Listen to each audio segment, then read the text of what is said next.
Good evening. Before we begin tonight's journey, take a moment to make yourself comfortable. Perhaps you're already lying in bed. Maybe you've pulled the covers up around yourself, found a comfortable position, and settled your head against your pillow. If you're not quite comfortable yet, take your time. There is no need to hurry. Adjust your pillow. Move the blankets. Let yourself settle into the warmth of your bed. And if you're listening while lying down, perhaps you can turn the brightness of your screen down a little. You won't need to look at it. You can simply listen. Tonight, there is nowhere you need to go, nothing you need to accomplish, no messages you need to answer, no emails waiting for you, no alarms to worry about just yet. For the next couple of hours, you can simply rest. So, take a slow breath in and slowly breathe out. Again, breathe in and breathe out. Let your shoulders relax. Let your hands become still. Allow your body to sink a little deeper into the mattress beneath you. Notice the weight of your head against your pillow, the warmth of the blankets around you, the quietness of the room. And as you begin to relax, I would like you to imagine that the room around you is slowly beginning to change. The familiar sounds of the modern world are becoming quieter. The distant sound of traffic outside, the gentle hum of electricity, the glow of screens, the occasional vibration of a phone, all of it begins to fade away, and slowly another sound takes its place. At first, it is very faint, almost too quiet to notice. The soft clip-clop of a horse walking somewhere in the distance. Then the rumble of wheels traveling across a hard road, a carriage passing over cobblestones. Perhaps you hear a man's voice calling to someone across the street. Perhaps a door closes somewhere nearby. And then, from a little further away, you hear the sound of a bell. The city is still awake, but this is not the London you know. There are no modern cars passing beneath your window, no buses filled with commuters, no bright advertisements illuminating the buildings. There are no glowing screens, no electric signs.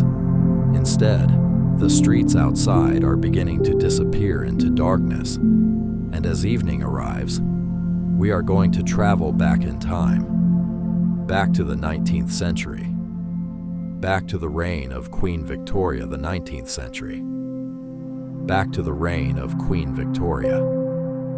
Tonight, we are going to spend a night in Victorian London. So settle down, get comfortable, pull the covers a little closer if you need to, and when you're ready, close your eyes. The year isn't especially important because our journey is perhaps it's 1878, perhaps 1886, maybe even 1894. The city has changed dramatically throughout Queen Victoria's reign. Factories have transformed the skyline. Railways crisscross the country. Steam engines have changed travel forever. The world's first underground railway carries passengers beneath London's streets. But despite all of these remarkable inventions, night still belongs to darkness. There are no bright LED streetlights, no glowing office buildings stretching into the sky, no mobile phones lighting people's faces. When the sun disappears, the city changes completely. Take another slow breath. Imagine opening your eyes. You find yourself standing beside the River Thames. It is early evening. The last colors of sunset are disappearing behind the rooftops. The western sky still glows with soft shades of orange and pale gold. Above you, the first stars are beginning to appear. The air feels cool, not freezing, but cool enough that you instinctively pull your coat a little tighter around yourself. A gentle breeze moves across the river. It carries with it dozens of different smells: fresh water, wet stone, coal smoke drifting from thousands of chimneys, fresh bread from a nearby bakery, wood burning inside fireplaces, and the unmistakable smell of horses that fill the city's streets. Victorian London smells nothing like the modern city. Long before motor cars dominate the roads, horses are everywhere. They pull omnibuses, delivery carts, private carriages, hackney cabs, heavy wagons carrying supplies across the capital. It is estimated that tens of thousands of horses work in London every single day. Where there are horses, there is mud, there is straw, there is manure, there is constant movement. To Victorian Londoners, these smells are simply everyday life. Most people barely notice them. Just as many people today stop noticing the sound of traffic outside their homes. The river beside you is busy. Small boats drift through the water. Larger vessels sit anchored further downstream. Dock workers continue unloading cargo despite the fading daylight. London never truly stops working, even as darkness approaches. Some people are only just beginning their day. The city is enormous, home to millions of people, more than almost anywhere else on Earth. Every single person has somewhere to be tonight. Some are returning home after long hours in factories. Some are dressing for elegant dinners. Some are preparing theater performances. Others are beginning overnight shifts, cleaning streets, baking bread, printing newspapers, or patrolling London's streets. As you begin walking away from the river, the city slowly surrounds you. Tall brick buildings rise on either side. Windows glow softly with candlelight. Some homes have gas lamps burning inside. Others rely only upon candles. Their tiny flames flicker against the curtains. You notice something immediately. The streets are much darker than you expected. Today, cities remain bright throughout the night. Even after midnight, London glows from thousands of electric lights. Victorian London is different. Street lamps exist, but they illuminate only small circles of warm, yellow light. Between each lamp lies darkness, deep darkness, the kind of darkness rarely experienced in modern cities. As you walk beneath one gas lamp, you can clearly see the cobblestones beneath your feet. Each stone is uneven, polished smooth by countless wheels and footsteps over many decades. But only a few steps later, the light begins fading. Shadows surround you once again. Ahead, another lamp glows quietly through the darkness. The streets almost seem to breathe. Light, shadow, light, shadow. The city feels mysterious, peaceful, beautiful, and just a little uncertain. You hear laughter ahead. A public house has opened its doors for the evening. Warm yellow light spills onto the pavement. Men wearing flat caps step inside after finishing work. Voices drift into the street. Someone laughs loudly. A fiddle begins playing somewhere inside. For many working people, the pub is far more than somewhere to drink. It is where friends meet. News is exchanged. Stories are shared. After 10 or 12 hours of physical labor, people gather here simply to rest. You pause outside for only a moment before continuing your walk. Tonight is not about rushing. Tonight is about observing, listening, experiencing. There is no destination waiting for us, only the city itself. As you continue walking, the crowds become smaller. The sounds grow quieter. The clatter of wheels fades behind you. A lone cat slips between two buildings before disappearing into the darkness. Laundry hangs above narrow alleyways.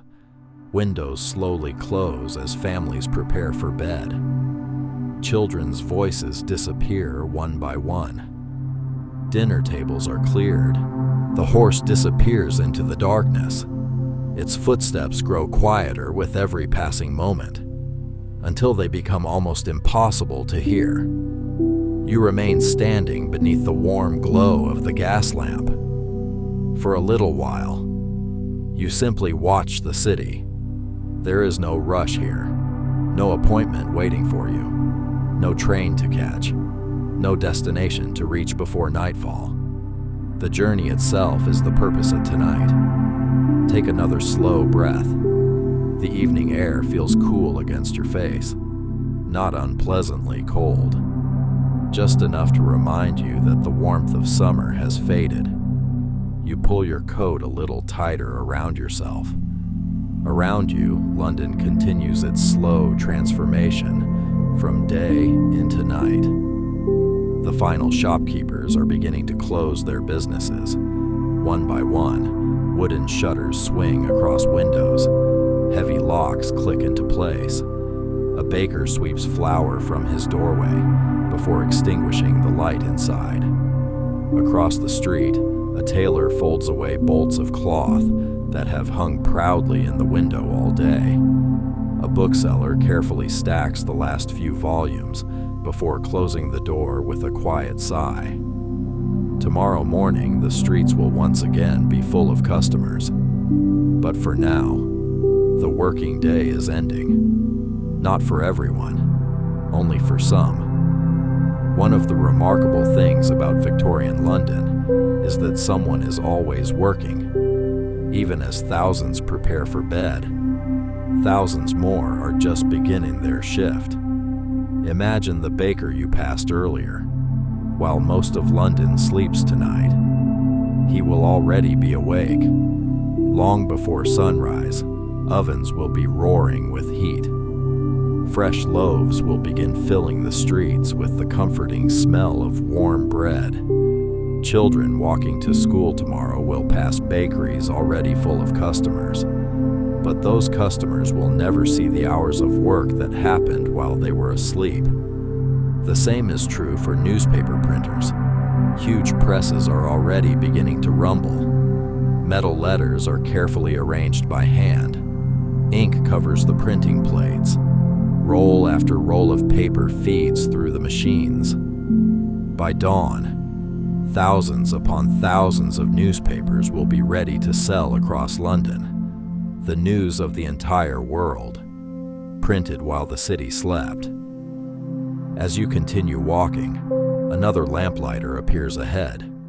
He carries his long pole with the confidence of someone who has walked these streets every evening for many years. He stops beneath another gas lamp, reaches upward, turns the small valve, and with a soft hiss, a tiny flame bursts into life. The glass lantern glows with warm, golden light.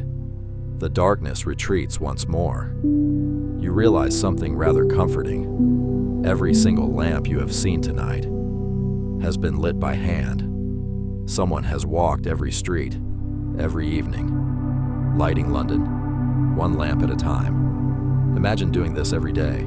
Summer, winter, rain, snow, fog. The work never changes. Street after street, lamp after lamp, until the entire city glows. For Victorian Londoners, this is simply part of daily life. Most people barely notice. But standing here now, watching it happen, it feels strangely beautiful. You thank the lamplighter with a small nod. He smiles politely before continuing on his route. Soon his silhouette disappears into the darkness. Ahead of you, a horse-drawn omnibus slowly approaches. Unlike a private carriage, this vehicle carries many passengers. Some sit inside, others climb onto seats above. The horses pull steadily through the crowded streets. The driver gently guides them around pedestrians and delivery carts. The omnibus is one of London's lifelines, long before buses powered by engines. These horses carry thousands of people every day. Workers returning home, shoppers carrying baskets, children holding tightly onto their parents, clerks, teachers, doctors, Servants. The city depends upon them. The omnibus rumbles past.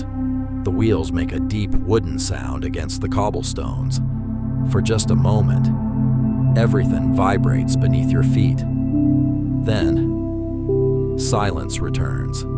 You decide to leave the wider streets behind, turn us into a narrower road. The atmosphere changes immediately. The buildings stand closer together here.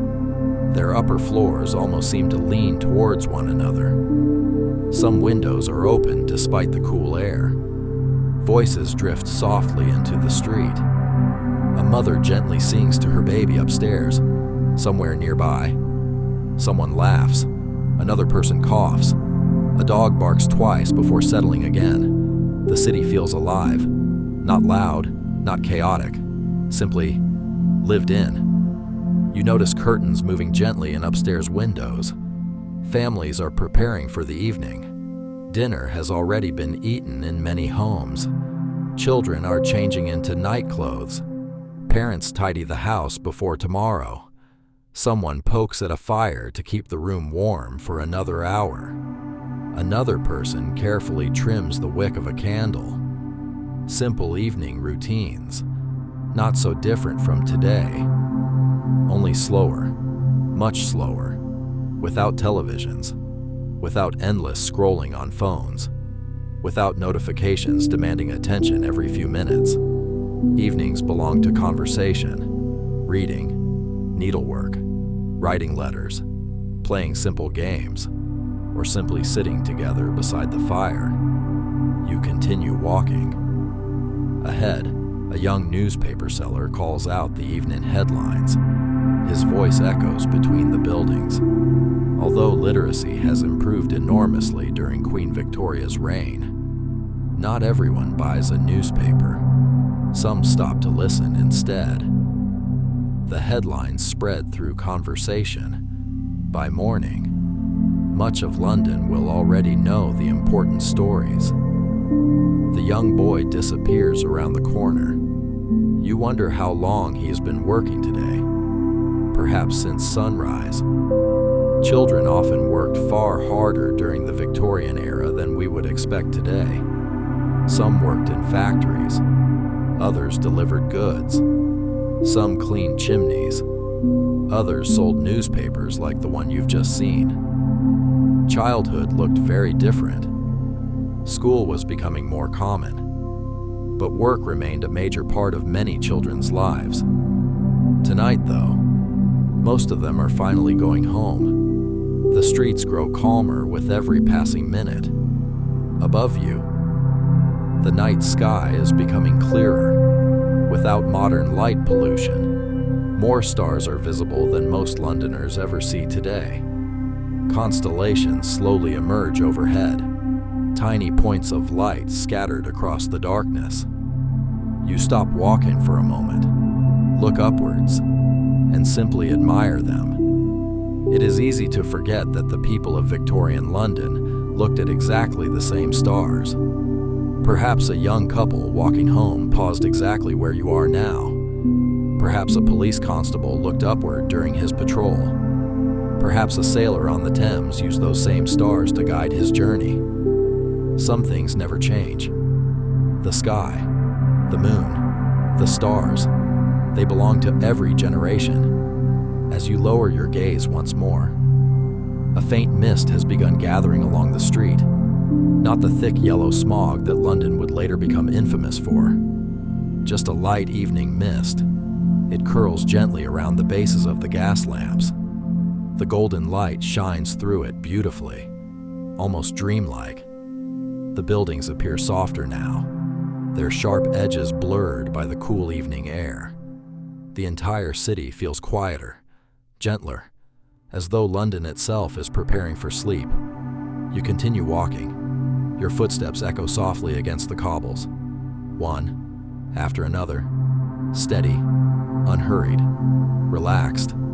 Somewhere ahead, a church clock begins striking the hour. 1, 2, 3, 4, 5, 6, 7, 8. 8 o'clock. For many Londoners, the evening is only beginning, but for others, Bedtime is already approaching. Tomorrow will begin early, very early. Factory whistles do not wait for sleepy workers. Markets open before sunrise. Railways begin moving long before daylight. Milk deliveries start while much of the city still sleeps. Victorian life rewards those who rise early and punishes those who do not. You smile quietly. Tonight, thankfully, you have nowhere to be. No whistle will wake you. No foreman waits impatiently. No clock controls your evening. You are simply a quiet observer, walking gently through another century, listening, watching, breathing, feeling yourself becoming more and more relaxed with every step. The city has welcomed you, and the night has only just begun.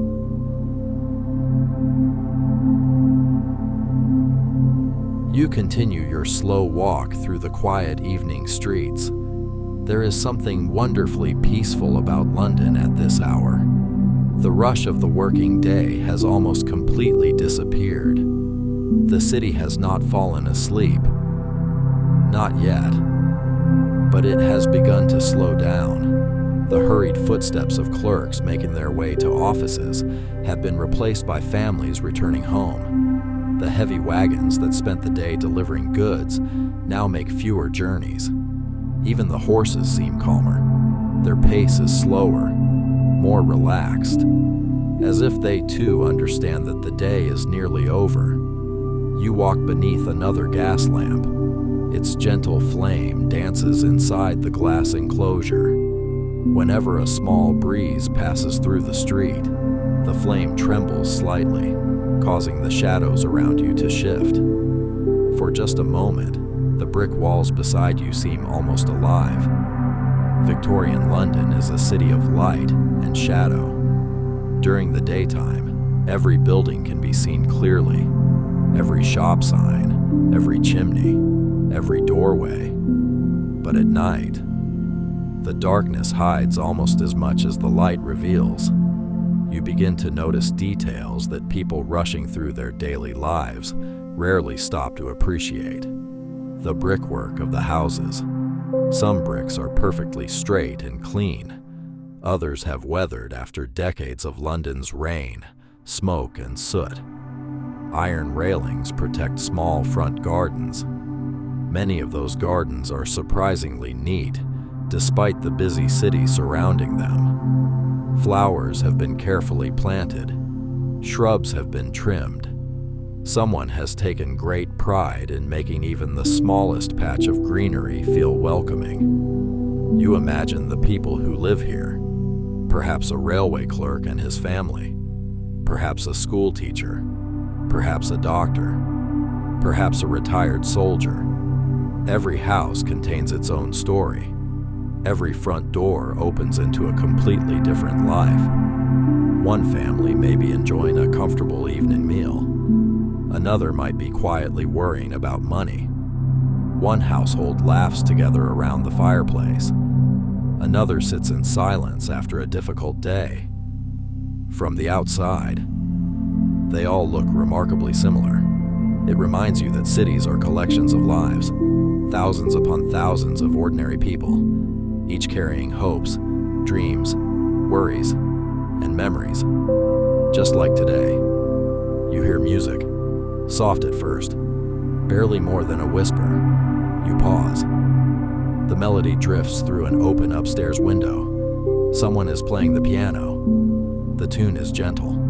Perhaps it is a popular Victorian song. Perhaps it is something classical. You cannot quite recognize it. The notes float into the evening air before disappearing between the buildings. Music was an important part of many Victorian homes. Long before radios or recorded music existed, families created their own entertainment. If someone could play an instrument, everyone else could listen. Songs were sung together around the piano. Children learned simple melodies. Visitors often gathered in drawing rooms for evenings filled with conversation and music. It was entertainment created by the people themselves. As the piano fades into the distance, another sound replaces it, the rhythmic scraping of a broom. Ahead, an elderly caretaker is sweeping the pavement outside a business. He works methodically, carefully brushing away dirt collected during the day. The roads of Victorian London require constant cleaning. With so many horses traveling through the streets, mud and manure quickly build up. Street sweepers begin work before dawn and continue throughout the day. Without them, the city would become almost impossible to navigate. The caretaker notices you walking past. He briefly tips his hat. You smile politely in return before continuing. Simple moments like these happen thousands of times every evening. Small gestures between strangers, brief acknowledgments, tiny reminders that even in one of the largest cities on Earth, people still noticed one another. The air begins to smell slightly different. You notice it before you understand why. Coal smoke is becoming stronger. You look upwards. Every rooftop seems crowned with chimneys. Some release only thin wisps of smoke.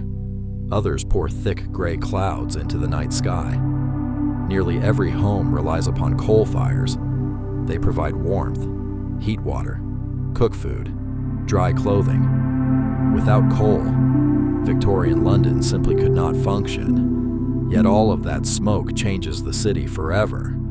Buildings slowly darken. Statues become stained.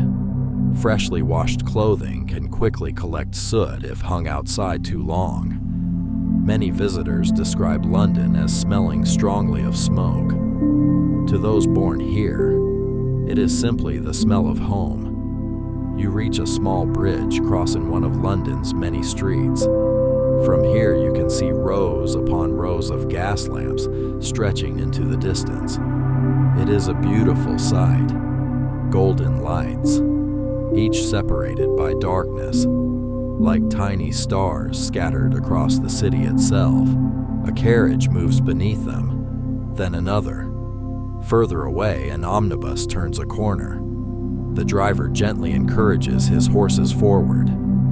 Somewhere beyond your view, steam whistles echo from one of London's railway stations. The railway has transformed Britain. Journeys that once took days now take only hours. Fresh food reaches London more quickly than ever before. Letters travel across the country at incredible speed. Families separated by many miles remain connected in ways previous generations could hardly imagine. The Victorian era is an age of astonishing change. Imagine showing someone from the year 1800 a railway train, a huge iron machine pulling dozens of passengers across the countryside, faster than any horse could ever run. It would seem almost magical. And yet, within only a few decades, it becomes ordinary. That is the remarkable thing about human beings. We quickly become used to extraordinary inventions. Just as people today rarely stop to marvel at aeroplanes or smartphones, Victorian Londoners soon accepted railways as part of everyday life. You continue walking. The streets ahead become slightly busier once again. A theater performance must have recently finished. Well-dressed ladies and gentlemen emerge laughing together. Elegant dresses sweep gently across the pavement. Top hats catch the glow of nearby gas lamps. Carriages wait patiently outside. Drivers climb down to open doors for their passengers, one by one. The carriages disappear into the night.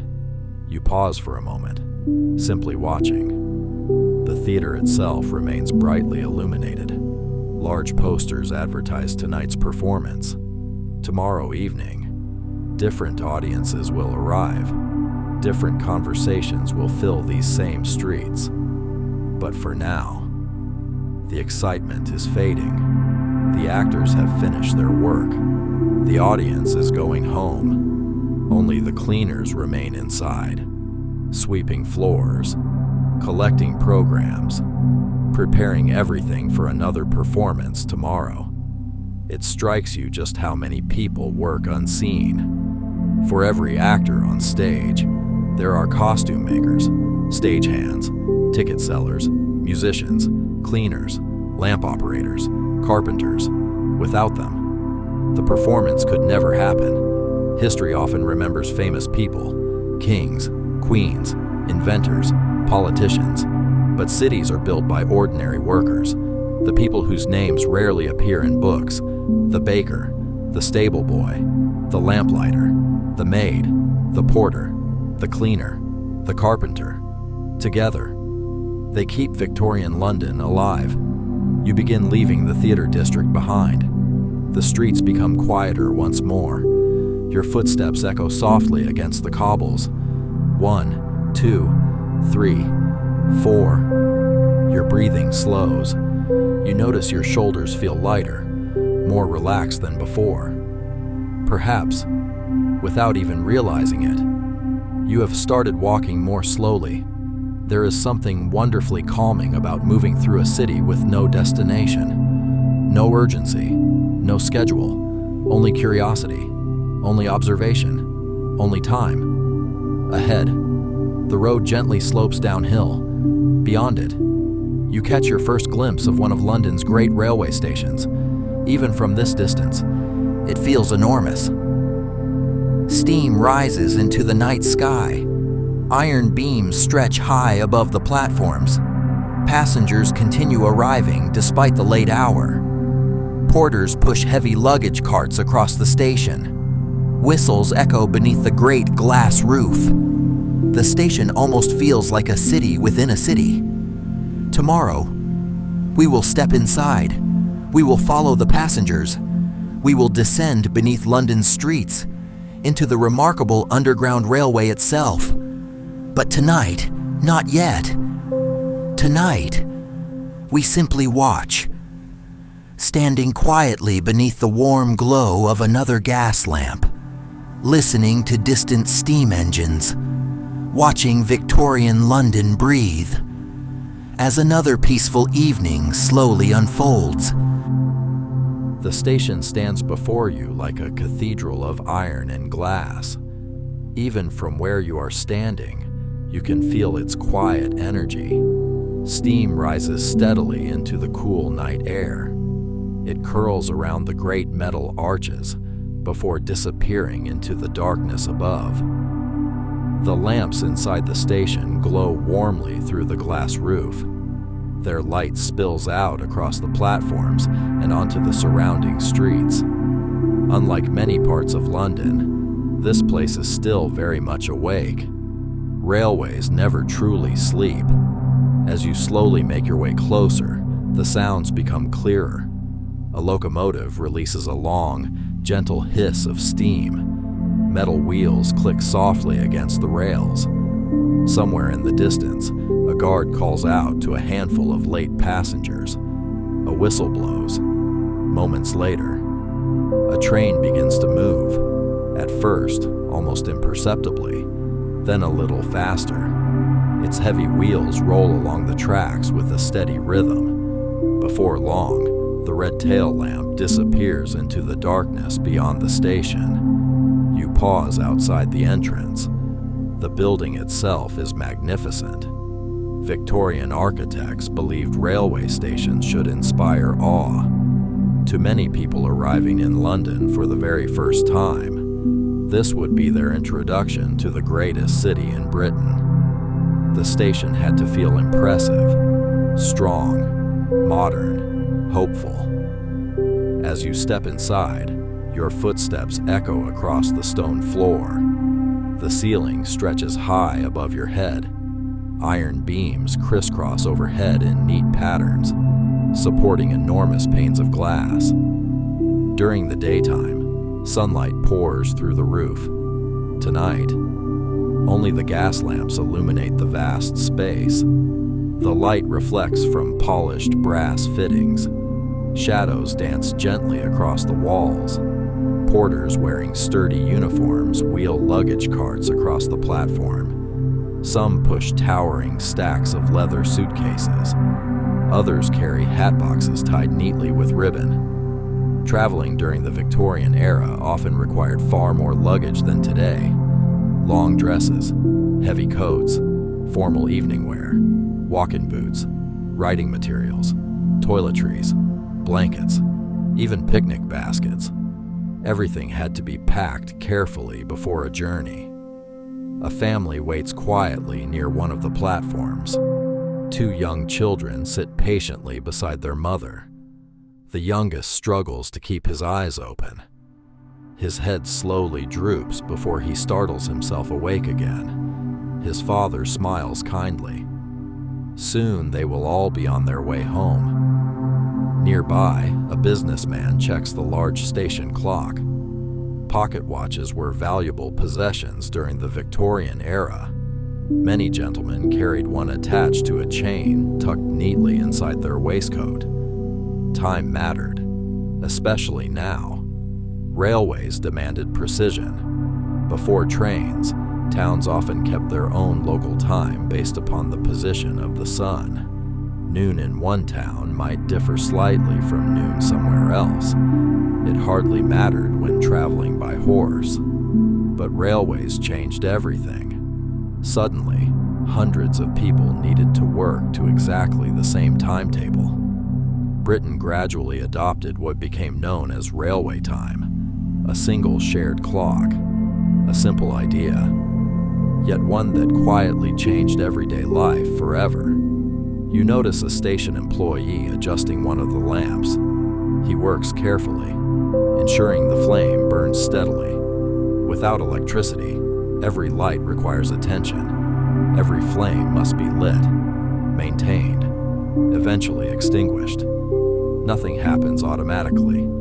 Almost every comfort people enjoy requires somebody's labor. As you continue along the platform, you notice how clean everything appears. The station staff work tirelessly to maintain order. Brooms sweep away soot. Windows are polished.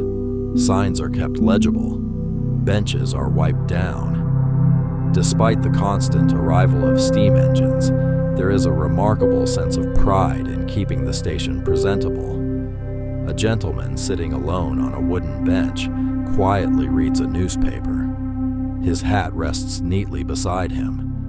Every few moments, he folds the paper slightly differently before continuing. The station is one of the few places where complete strangers comfortably sit side by side. Farmers, lawyers, servants, teachers, soldiers, merchants, people from every corner of Britain pass through these platforms.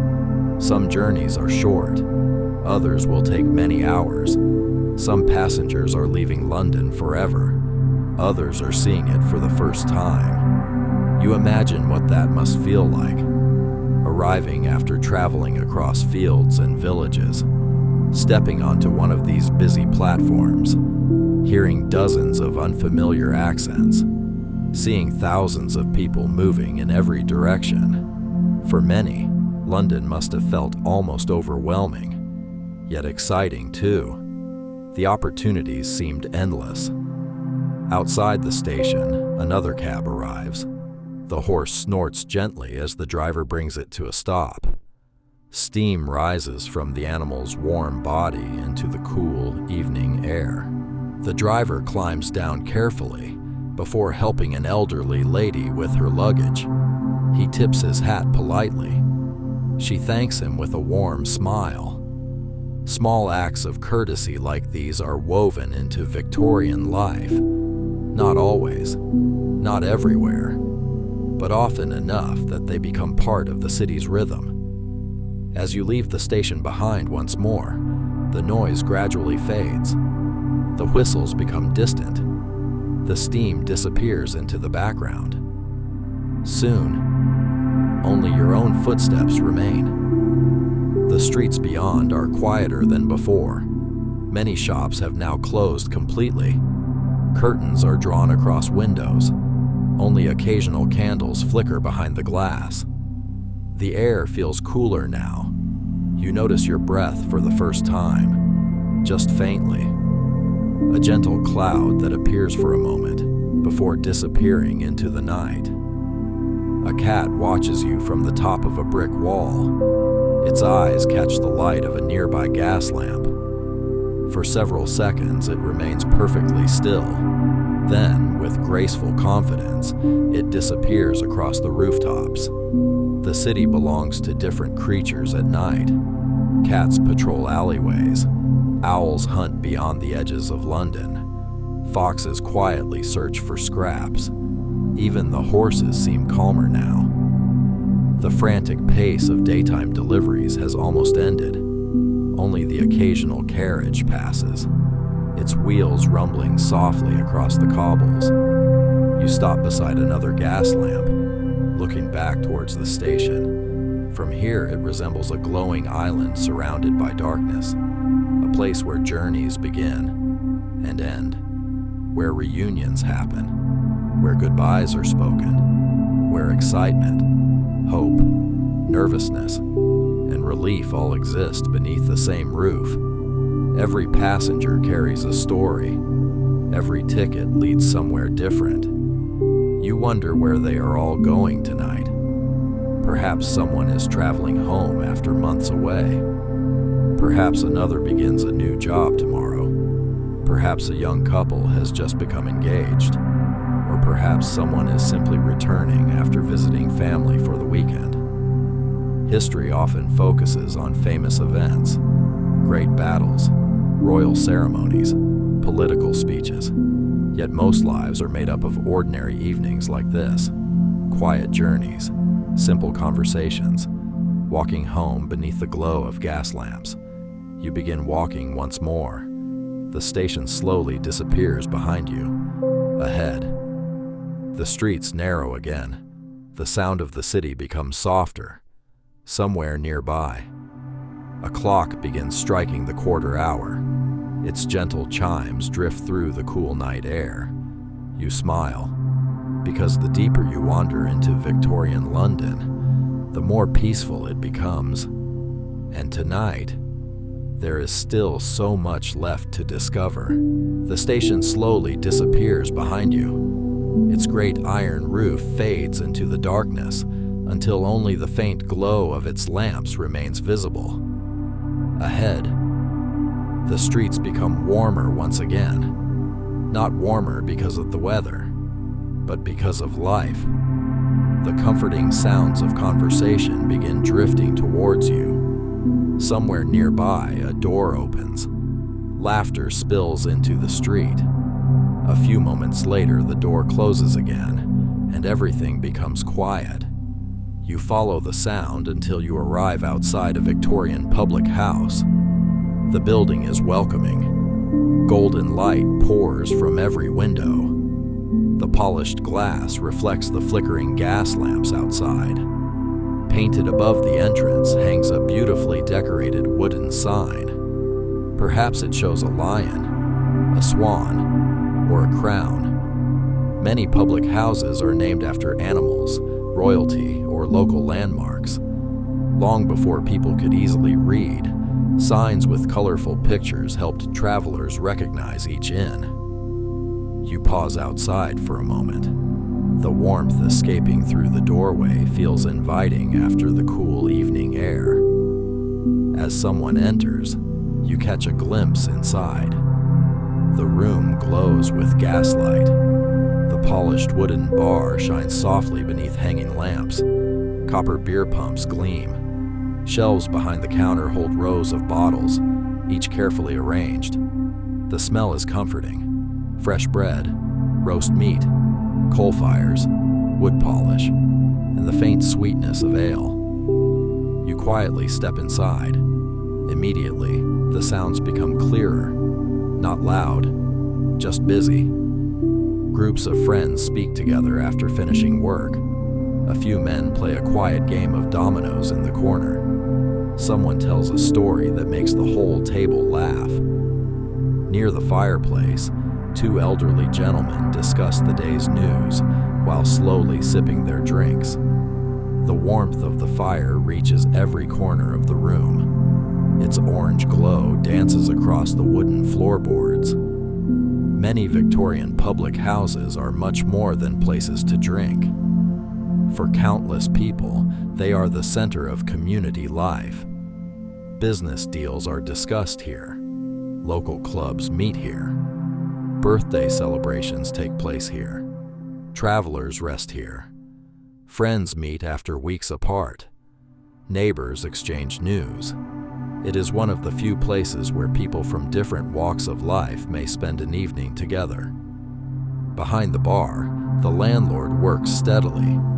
He seems to know nearly everyone by name. He greets each customer with a friendly smile. Without writing anything down, he somehow remembers exactly what everyone usually orders. It is a remarkable skill. You notice the clothing people wear. Working men often arrive with traces of the day's labor still visible. A railway porter brushes soot from his jacket. A carpenter has tiny curls of wood caught in the sleeves of his coat. A blacksmith's hands remain dark despite washing. Their work leaves its mark. Across the room sit several gentlemen wearing fine waistcoats and neatly pressed jackets. Their boots shine beneath the gaslight. Pocket watches hang from delicate gold chains. They speak quietly about business and politics. Although everyone shares the same room, Victorian society remains deeply divided by class. People notice clothing, speech, education, occupation, even the way someone carries themselves. Yet for a little while, the warmth of the fire softens those differences. A young serving maid carries bowls of steaming stew between the tables. The rich aroma fills the room. Beef, carrots, onions, perhaps a little barley. Simple food, but nourishing after a long day. Bread arrives moments later, freshly baked, still warm enough that steam escapes as it is broken apart. Butter melts almost instantly across its surface. It reminds you that comfort does not always require luxury. Often, it is simply warmth, good food, and pleasant company. As you quietly observe the room, you realize how different evenings were before television. Nobody stares silently at a screen. Nobody checks messages. Nobody scrolls endlessly. People look at one another. They tell stories, share jokes, discuss local news, listen, speak, laugh. The room feels wonderfully alive. Near the fireplace, an elderly man begins singing an old folk song. His voice is rough but warm. Gradually, others begin joining in. Not perfectly, not professionally, simply together. The melody fills the room. Some smile. Others quietly hum along. Music belongs to everyone here. You cannot help smiling too. Outside, another carriage rolls past. Its sound briefly enters through the doorway before disappearing again. The landlord adds another piece of coal to the fire. Tiny sparks leap upwards before vanishing into the chimney. The flames burn a little brighter. Everyone sitting nearby instinctively stretches their hands towards the warmth. Coal fires are the heart of countless Victorian homes and businesses. Without them, winter evenings would feel unbearably cold. You imagine arriving here after 12 exhausting hours working in a factory. Your feet ache. Your hands are sore. Your clothes smell faintly of smoke and machinery. Then you step inside. The fire welcomes you. A hot meal waits. Friendly faces greet you. It must have felt like a tremendous relief. As the evening continues, some customers begin preparing to leave. Hats are collected, coats are buttoned, goodbyes are exchanged. One man promises to return tomorrow evening. Another shakes hands firmly before disappearing into the night. Outside, once again, the cool air feels fresh after the warmth inside. You pause beneath the pub's hanging sign. Behind you, the laughter continues. Ahead, the streets grow quieter with every passing minute. Many families are already preparing for bed. Curtains are closed. Candles are extinguished one by one. The city slowly settles. You begin walking once more. The moon now hangs higher above the rooftops. Its pale light mixes gently with the warm glow of the gas lamps. Together they create soft, silver and golden colors across the cobblestones. Your footsteps remain slow, steady, relaxed. Every few streets, you pass a police constable quietly walking his beat. His tall helmet makes him instantly recognizable. He carries himself with calm confidence. He nods politely as you pass, then continues into the darkness. His shift will continue long after most Londoners have fallen asleep, keeping watch, listening, helping where he can. The night belongs not only to those resting, but also to those quietly caring for the city while everyone else sleeps. You take one last glance back towards the welcoming windows of the public house. The warm light shines like a beacon against the darkness. Then, with another slow breath, you continue deeper into Victorian London. The evening is becoming quieter, the streets emptier, and somewhere ahead, the city's sleeping homes await. You leave the warmth of the public house behind. Almost immediately, the sounds become softer again. The cheerful conversations fade into the distance until only a faint murmur remains. Ahead of you stretches another quiet street. The gas lamps continue their silent work, casting pools of warm golden light across the uneven cobblestones. Between each lamp lies darkness, not an empty darkness, but one filled with quiet possibilities. You walk slowly. There is no need to hurry. The evening belongs to those who take their time. The houses lining the street seem peaceful now. Curtains are drawn across most windows. Only a few remain open, allowing warm candlelight to spill gently onto the pavement. You imagine the families inside. One household has just finished supper. A father carefully folds tomorrow's newspaper before placing it beside his favorite chair. His wife clears the last plates from the table while quietly humming a tune she learned as a child. Their youngest daughter sits by the fire, trying very hard to keep her eyes open. Her eyelids grow heavier with every passing minute. Soon she will be carried upstairs to bed. Across the street, another family shares a very different evening. A widowed grandmother rocks gently in her chair beside the fireplace. A kettle hangs above the glowing coals. Every so often, she pours herself another cup of tea, not because she is thirsty, but because the simple routine is comforting.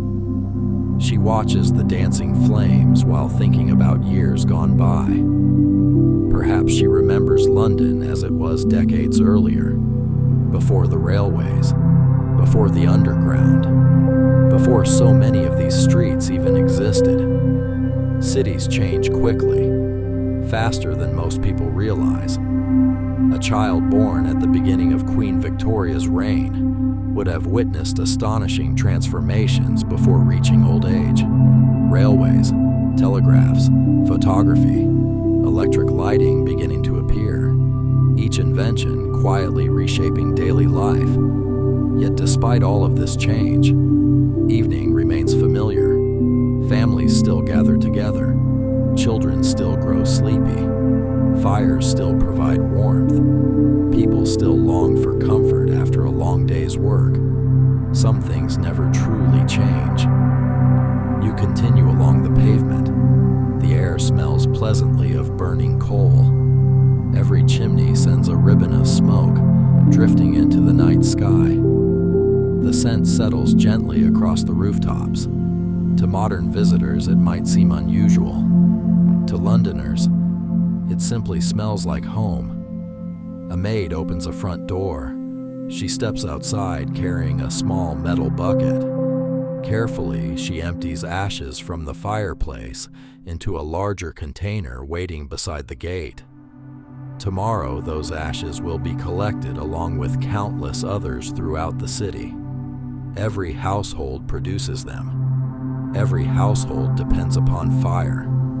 Inside another house, you hear the unmistakable sound of laughter. Not loud, not wild, just genuine happiness shared between family members.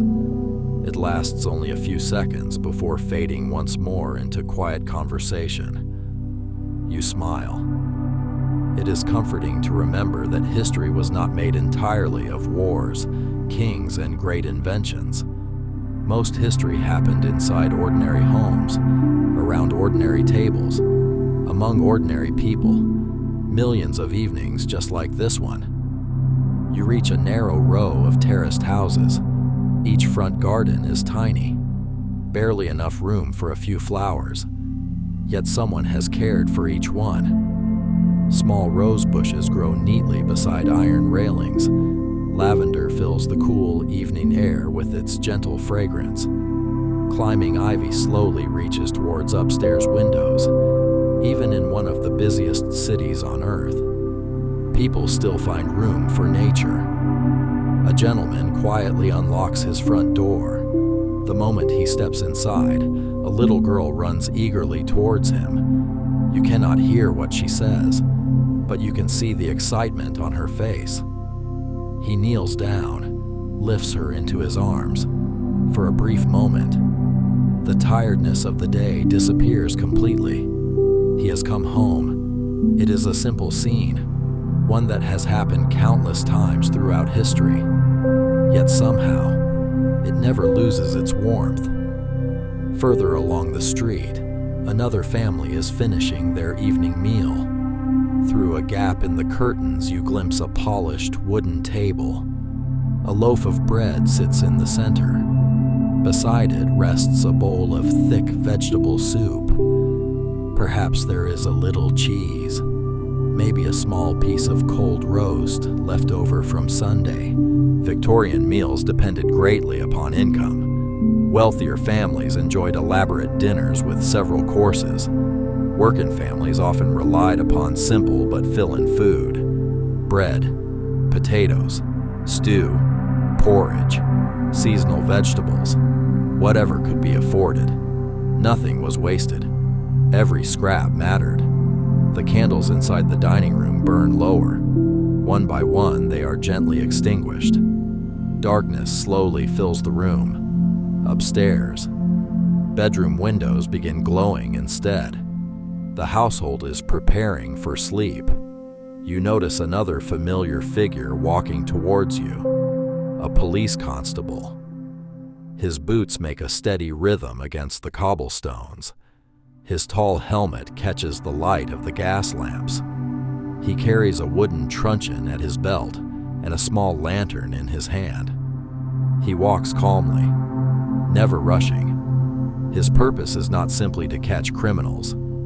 Much of his night is spent reassuring ordinary people, giving directions, helping lost children, checking that shop doors remain secure, watching over the sleeping city. As he passes, he gives a polite nod. You return the gesture. Then he continues on his beat. Soon, his footsteps fade into the distance. You realize something remarkable. Tonight, almost everyone you have encountered has been quietly doing their part. The lamplighter, the railway porter, the publican, the maid, the baker preparing tomorrow's bread, the policeman, the street sweeper, thousands upon thousands of people, each performing one small task. Together, keeping one of the world's greatest cities alive. No single person could make London function. It takes everyone. You stop for a moment beneath another gas lamp. Its flame burns steadily above your head. A tiny sound catches your attention. Rain. Only a few drops at first. Soft, gentle, barely noticeable. They tap quietly against the pavement, against the iron railings, against the leaves growing beside the houses. Within moments, the streets glisten beautifully. The gas lamps reflect upon the wet cobblestones, creating long ribbons of golden light stretching into the distance. Everything feels calmer, cleaner. The rain carries away the dust of the day. You pull your coat slightly closer around yourself, not because you are cold, but because the cool evening shower feels wonderfully fresh. The city grows quieter still. Doors close, curtains remain firmly drawn, candles disappear from upstairs windows, one by one. London prepares for sleep. Only a handful of people remain outside now. A late carriage rattles softly towards the West End. A doctor hurries to visit a patient. A newspaper boy finishes selling his final edition. A baker begins another night's work. The rhythm of the city never truly stops. It simply changes hands. While one group sleeps, another quietly begins. You continue walking through the gentle rain, listening to the peaceful rhythm of droplets falling around you. The sound is almost hypnotic. Tap, tap, tap. Each drop joining thousands of others upon the ancient stones beneath your feet. You take one slow, deep breath. The cool air fills your lungs. The scent of rain mingles with coal smoke and damp brick. It is a smell that belongs only to this place, only to this moment. You close your eyes for just a second. When you open them again, Victorian London seems even more peaceful than before. The streets shine beneath the lamps. The rooftops disappear into the mist. The city is slowly drifting towards midnight. And together, so are we.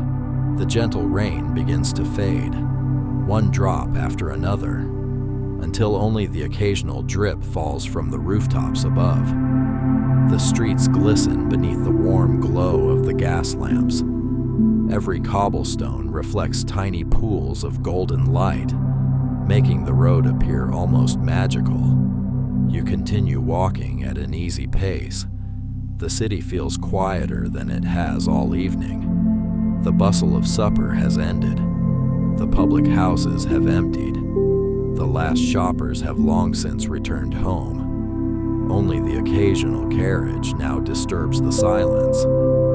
Ahead of you stands a handsome Victorian townhouse. Its brick facade rises 4 stories high. Tall sash windows stretch from floor to ceiling. An elegant black front door is framed by polished brass fittings that catch the light of a nearby lamp. Stone steps lead up from the pavement. A maid has recently scrubbed them clean. Everything looks neat, orderly, well cared for. A warm glow shines through the curtains. Someone is still awake. Imagine, just for tonight, that you have been invited inside. The heavy front door opens slowly. Immediately, the sounds of the street become softer. The warmth of the house wraps gently around you. The entrance hall smells faintly of beeswax polish and burning coal. The wooden floorboards shine beautifully beneath the soft light of several gas lamps. An umbrella stand rests beside the doorway. Walking sticks lean neatly against the wall. Several coats hang from polished wooden hooks. A grandfather clock stands proudly in the corner. Its steady ticking fills the hallway. Tick, tock, tick, tock. The rhythm is slow, comforting, reliable. It has marked every passing hour in this house for many years, perhaps even decades. A maid quietly passes through the hall, carrying folded linen. She walks carefully, making almost no sound. In a large Victorian home, servants often worked long after the family had retired upstairs. Candles had to be checked. The fire needed tending. Tomorrow's breakfast required preparation. Boots were cleaned. silver polished, clothing laid out for the morning. Much of their work happened unseen. The family depended upon it, yet it was often carried out in silence. You step into the drawing room. It is comfortably warm. A coal fire crackles gently inside an ornate fireplace. Every so often, a small spark rises before disappearing up the chimney. The flames cast a soft orange glow across the room. Heavy curtains frame the tall windows. Books fill polished wooden shelves. A globe rests beside an armchair. Several family photographs sit carefully arranged upon the mantelpiece. Photography has become increasingly popular during Queen Victoria's reign. For many families, these portraits are treasured possessions. They capture moments that previous generations could only describe through paintings. A gentleman sits quietly in a comfortable chair. He has removed his jacket after dinner. A book rests open upon his lap. Every few minutes he turns another page, not hurriedly, not because he wishes to finish quickly, simply because he is enjoying the story. Reading is one of the evening's greatest pleasures. Without television, without radio, books become windows into distant places. Ancient Rome, faraway India, the icy Arctic, adventure, science, poetry, history. Every page offers another journey. Across the room, his wife carefully finishes a piece of embroidery. Her needle catches the light each time it moves. The room is peaceful. Neither feels the need to speak constantly. There is comfort in simply sharing the same quiet space. Sometimes, silence is its own conversation. A little boy sits cross-legged upon the rug. His eyes grow heavier with every passing minute. He tries very hard to stay awake. Every now and then he blinks several times before sitting up straighter. He does not wish to miss another chapter of the story his father is reading aloud. But sleep is beginning to win. His younger sister has already surrendered. Curled beside their mother, she sleeps peacefully beneath a knitted blanket. A lock of hair rests across her forehead. Her breathing is slow, gentle, steady. You smile. Children have always fought against bedtime, no matter the century, no matter the country. Eventually, a clock somewhere within the house begins striking the hour.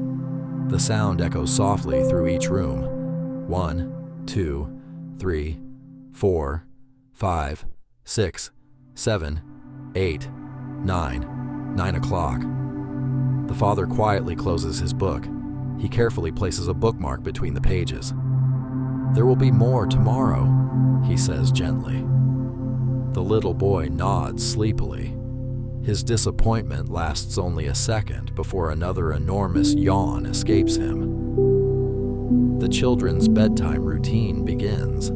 Their mother lights a single candle from the flame beside the fireplace. The tiny flame flickers gently. She shields it carefully with her hand as they leave the drawing room. You follow at a respectful distance. The hallway is quieter now. The grandfather clock continues its steady rhythm. Tick, tock, tick, tock. The children slowly climb the staircase. Each wooden step creaks softly beneath their feet. Victorian staircases often seem to have their own voices. Small sounds developed after years of daily use. Sounds every member of the household knew by heart. Upstairs, the air feels slightly cooler. Bedrooms are rarely heated throughout the night. Keeping fires burning in every room would require enormous amounts of coal. Instead, people rely upon thick blankets, heavy curtains, and warm nightclothes. The children's bedroom is simple but welcoming. 2 narrow beds stand side by side, each neatly made. White sheets, soft feather pillows. thick woolen blankets folded carefully at the foot of the bed. A small washstand stands beside the window. Upon it rests a ceramic bowl and matching jug filled with fresh water brought upstairs earlier in the evening. There are no taps in the bedroom, no hot shower waiting at the touch of a button. Water must be carried, every drop. The children wash their faces. The water is cool, refreshing after a long day. Their mother gently dries their hands with a soft towel before helping them into clean cotton night clothes. The little girl climbs eagerly beneath the blankets. Only her eyes remain visible.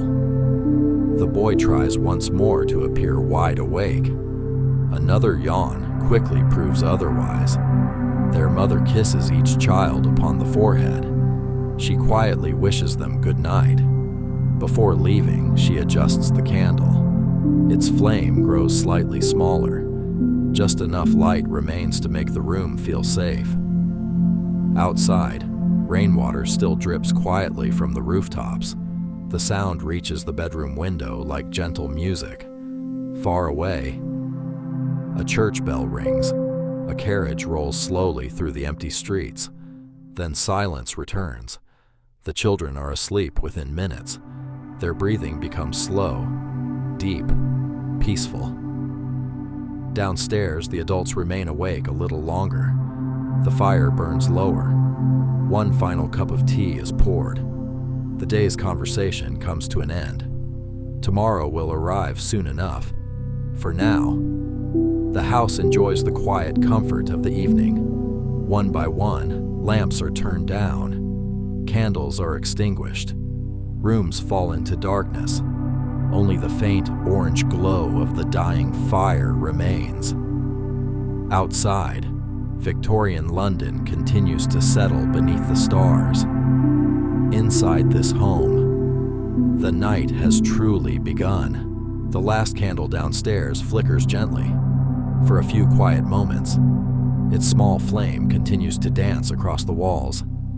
Then, with one careful breath, it disappears. Darkness settles over the house. Outside, the city continues without pause. Victorian London never truly sleeps. It simply becomes quieter, more mysterious, more peaceful. You step back into the cool night air. The rain has stopped completely now. The streets shine beneath the gas lamps like polished stone. Every puddle reflects tiny golden stars. The air feels wonderfully fresh after the shower. Somewhere nearby, water drips rhythmically from a rooftop. Plink, plink, plink. Each drop lands softly on the cobbles before joining a narrow stream that trickles along the edge of the road. You pull your coat around yourself once more. The temperature has fallen. A faint mist is beginning to gather. It curls lazily around the bases of the lampposts. The warm light shines through it, creating glowing circles that seem almost suspended in the air. Victorian London is famous for its fog, although the thick yellow smogs would become especially notorious later. Cool evenings often brought gentle mist rising from the River Thames. Combined with coal smoke drifting from thousands of chimneys, the city could take on an almost dreamlike appearance. You walk slowly through the mist. Your footsteps echo softly. There are far fewer people outside now. Every so often you pass another constable quietly making his rounds. His lantern swings gently beside him. Its small flame creates moving shadows across the buildings.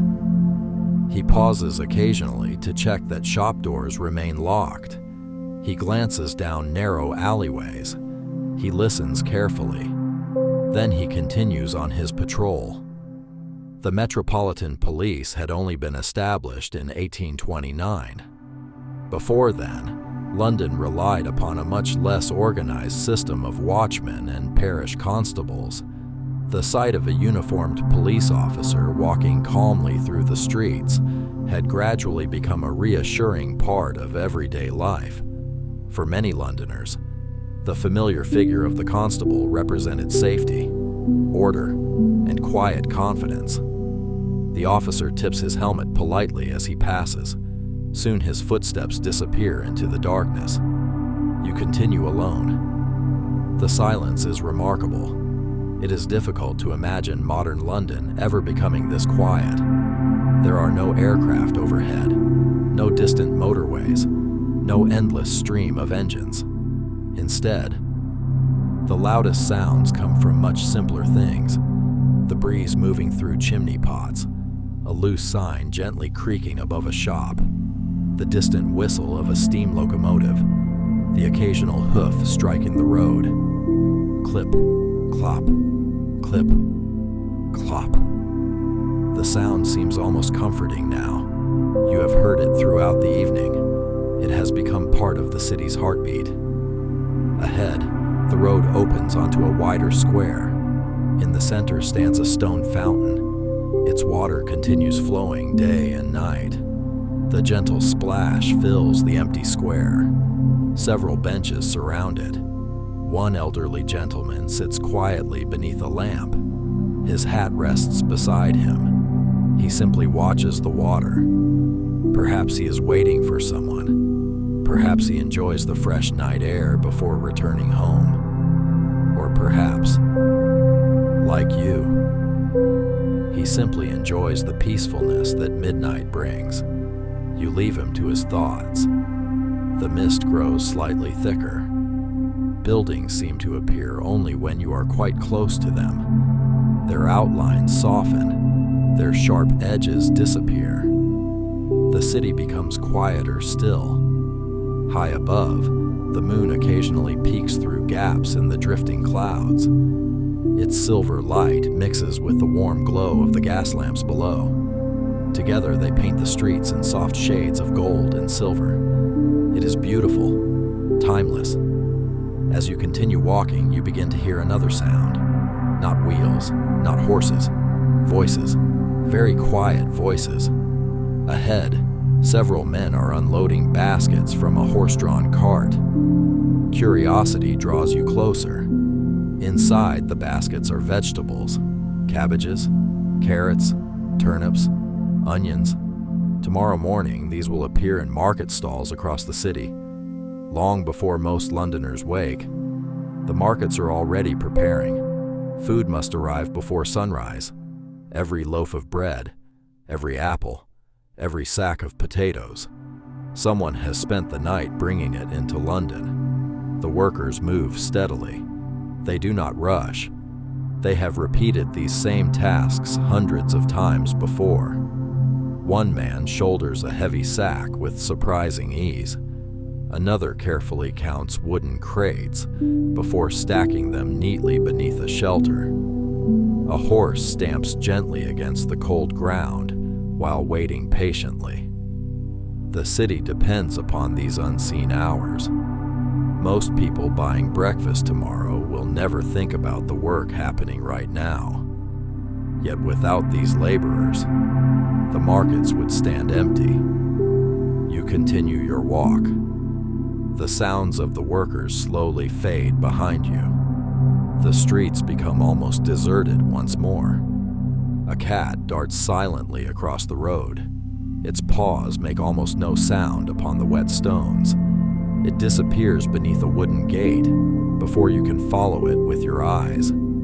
From somewhere far away, a church bell begins marking the hour. 1, 2, 3, 4, 5, 6, 7, 8, 9, 10, 11, 12, midnight.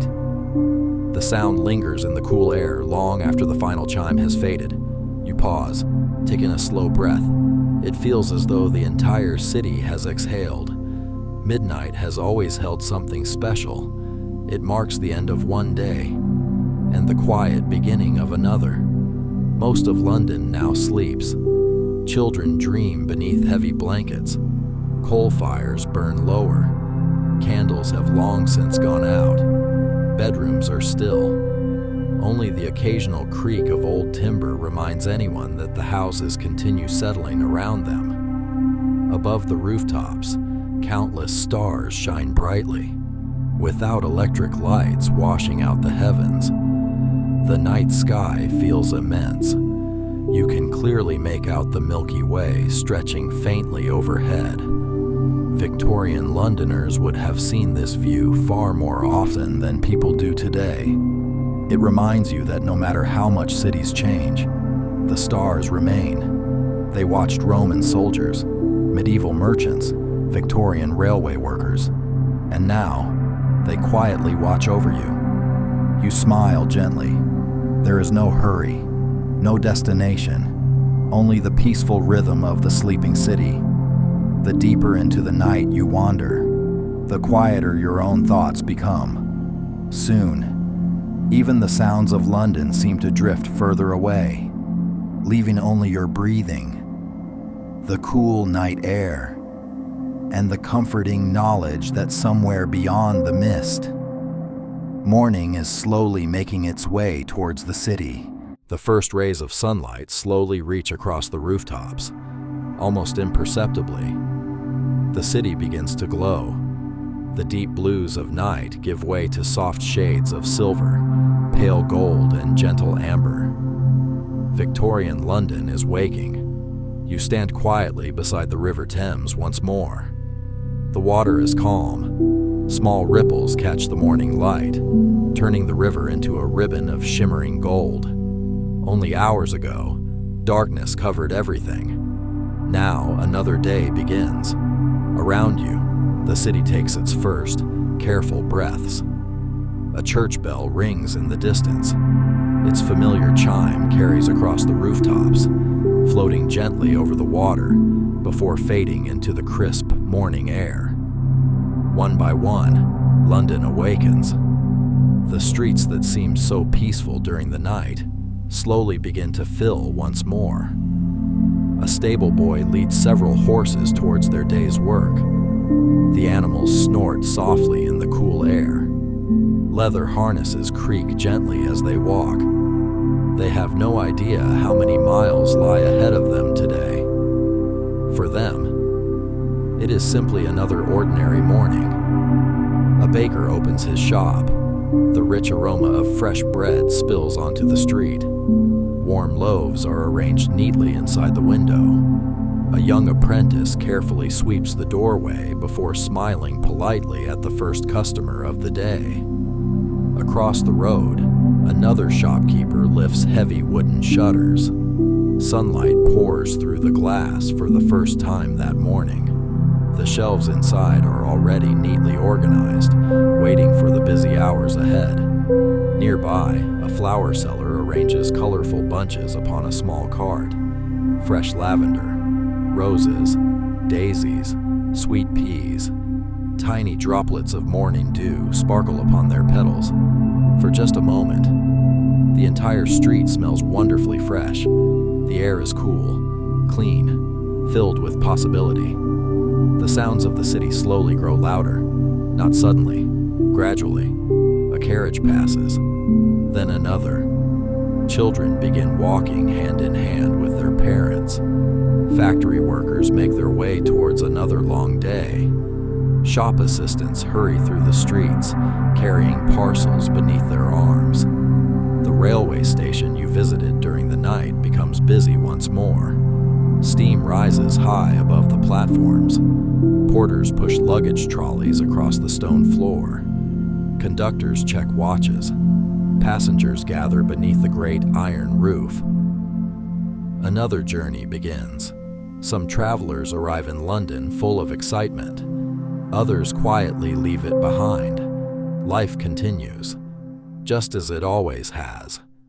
You realize something as you watch the city come alive. Although Victorian London was very different from our own world, the people who lived here were not so different at all.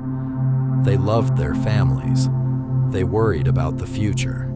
They laughed with friends, worked hard, dreamed of better days, looked forward to weekends, celebrated birthdays. read stories to sleepy children, felt proud of their achievements, missed those they had lost, and hoped tomorrow would be a little brighter than yesterday, across more than a century. Those simple human experiences remain exactly the same. History often feels distant, filled with unfamiliar names and impossible dates. Yet when we slow down, when we walk quietly through streets like these, we discover something rather comforting. The people of Victorian London were simply people, just like us. Their city was louder, darker, smokier, filled with horses instead of motor cars, gas lamps instead of electricity, letters instead of telephones, steam instead of engines powered by petrol. But beneath all those differences, life felt remarkably familiar. A mother still wished her children good night. A father still worked to provide for his family. Neighbors still greeted one another. Friends still gathered together after work. Someone still baked bread before dawn. Someone still walked the streets to keep others safe. Someone still paused beside the river, simply to enjoy the quiet. You take one final slow walk along the Thames. The morning sun now shines brightly upon the water. Boats begin their daily journeys. Dock workers prepare cargo. Seagulls circle overhead, calling to one another. The city is fully awake. Soon, the peaceful London you explored throughout the night will disappear beneath the noise and movement of another busy day. Only those who rise before sunrise will remember how wonderfully calm these streets can become. You stop for one last moment, taking a slow, deep breath. The cool morning air fills your lungs. You look around carefully. The gas lamps, the brick buildings, the horses, the steam drifting above the railway, the chimney smoke rising into the brightening sky. You quietly thank Victorian London for allowing you to wander its streets for a single peaceful night. Then, very gently, the city begins to fade. The sound of horses becomes quieter. The church bells drift into the distance. The smell of coal smoke disappears. The river slowly melts away. The warm glow of the morning sun becomes softer, brighter, until it blends with the light of your own room. You become aware of your breathing once more. Slow, calm, comfortable. You notice the weight of your blanket, the softness of your pillow, the quiet around you. Our journey has come to an end. Thank you for spending this peaceful night walking through Victorian London with me. I hope the gentle streets, the glowing gas lamps, the quiet homes, and the calm rhythm of another century have helped your mind become a little lighter, a little quieter, and a little more peaceful. Now, there is nothing left to do, nowhere left to walk. Simply allow yourself to rest, and if sleep has not already found you, may it arrive gently in the quiet moments that follow. Good night.